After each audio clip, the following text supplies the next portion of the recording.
Bueno, con la que yo trabajo y con la que más a gusto estoy es el arte textil, con las técnicas textiles. Un escultor que me encanta, me gusta mucho, pues sería Anish Kapoor o Plensa o incluso Barceló, que me gusta la pintura y la escultura que hace. Los nenúfares de Monet, que son una maravilla. Bueno, Verástegui y las vueltas que doy por el pueblo ya me inspiran mucho, pero los muretes de piedra, me fijo como en las cosas mínimas, los musgos, los muretes de piedra parecen jardines verticales y me gustaría como darles otra dimensión. De repente parecen como bosques de enanitos o así, entonces me da igual, me gustan mucho los jardines y los parques también.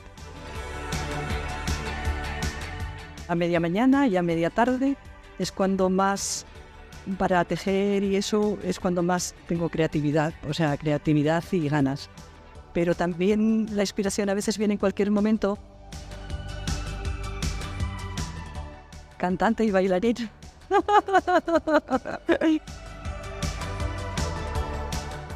Bueno, pues sobre todo es una música de la casa ECM, que es como un jazz nórdico o música contemporánea muy improvisada, que me pueda meter en el trabajo.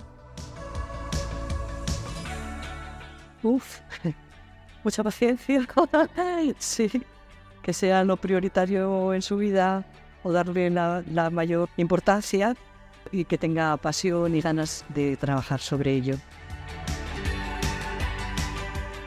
Bueno, pues yo creo que el título la define, Semillas voladoras, que es de un dibujo que vimos en Barcelona de Mariano y yo, de Kling, las semillas voladoras como germen de vida.